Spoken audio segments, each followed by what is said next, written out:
World Watchers, and welcome back to Big OGGIE World. Want to get rid of that cloth? Well, it looks really bad in the pictures. I know it's a real life kitchen, but hey. It is a real life kitchen, and I've just had to wipe up my tablespoon, so I've got it ready in a second. Carry on though. Is that okay now? Like That's that? fine, you carry on. Okay. You've done the welcome to Big OGGIE World bit, get on with it. I have. Right, so today it is manky out. It is horrible. Again.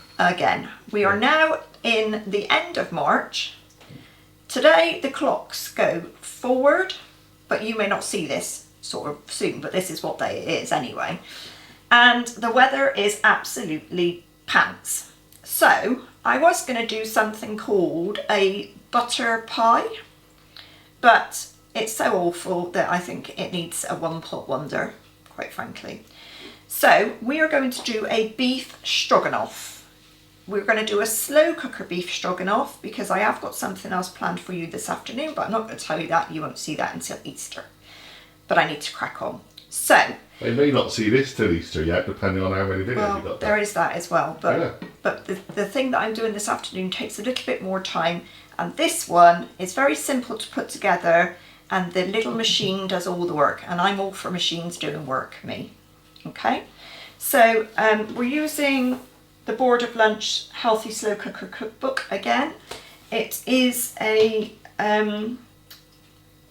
calorie counted recipe, if you like. So if you follow the book, you're going to get 481 calories if you serve it with pasta, tagliatelle. But obviously you can serve it with rice if you want.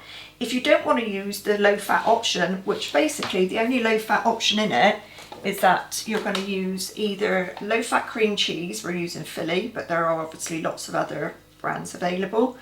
You can use low fat crème fraîche, but I didn't have any, so that's why we've gone with cream cheese. But if you don't want to worry about the calories, then you can put double cream in it and it'll come out just like... cream works as well. Yeah, so it'll be perfect.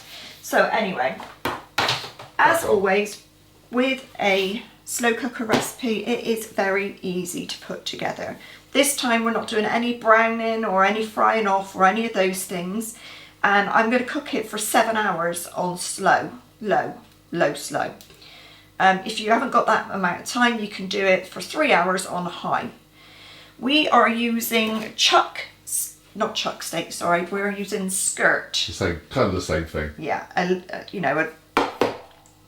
low slow cook steak basically, and skirt is often the same steak that you will find in our Cornish pasties. Yeah. Now when you think about it, they're not slow cooked. They're cooked for about an hour, and I know that the pieces of meat you get in them are sort of quite small, but more often than not they're not chewy and inedible. So it's a good piece of steak, it's very lean, and it's very cheap. So it's versatile. It is versatile. That's the one. This lot here is about 600, just over 600 grams, and I think it cost me around about £6. So that's not bad when you're going to feed a family of 4 to 6 people. So all we're going to do is slow cooker onto warm as per usual, and then in we go. So in goes our steak. Mushrooms, quite a lot of mushrooms because this is going to be what bulks it out the most. 450 grams of mushrooms. Don't cut them small because they're going to be in there a long time. If you cut them too small, they'll just go to mush. So I've halved mine, quartered some of the really big ones. If you want to use baby mushrooms, I would suggest you use chestnut ones because they've always got a bit more flavour. But if you want to use like baby close cut ones, leave them whole. Just put them in whole. So in go the mushrooms.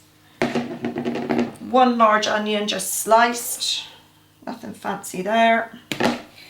Then you're going to need your spices. So we have got, it sounds a lot but go with it, 5 cloves of garlic crushed, a tablespoon of Dijon mustard, a tablespoon of tomato puree, and a tablespoon of paprika. We're using smoked paprika, but you can use a hot one if you prefer, or whatever you like basically.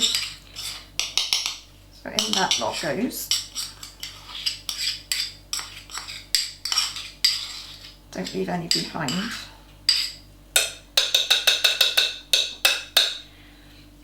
Then into that is going to go a tablespoon of Worcestershire sauce.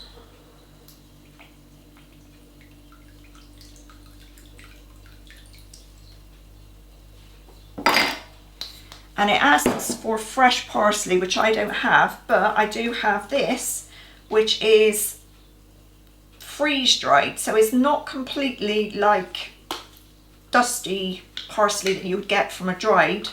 It's sort of a bit fresher than that, but not fresh as fresh, if you like. So put a good bit of that in. It looks greener than dried, if that makes sense. Dried's always got that kind of browny grey Yeah. colour, everything with spices. Then you're going to add 400 mils of beef stock.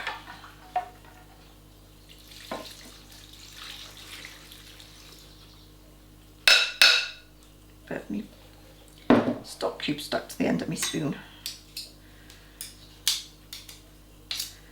There we go.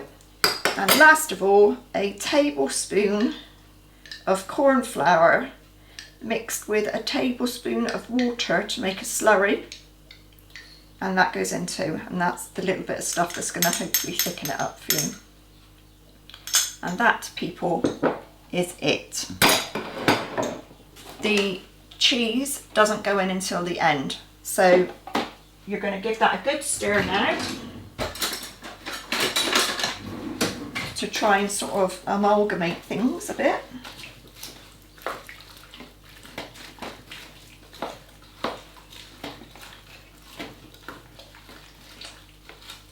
Try and make sure that your spices are sort of mixed in with the stock, if you can.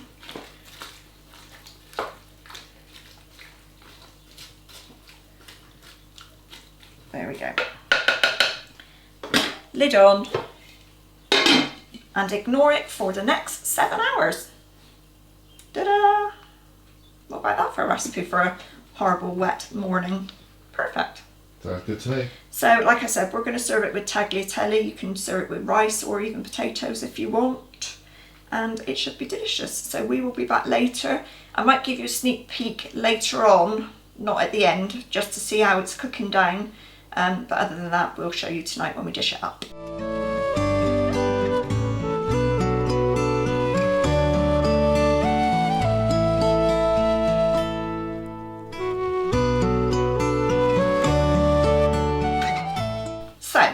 Hope you all enjoyed this video.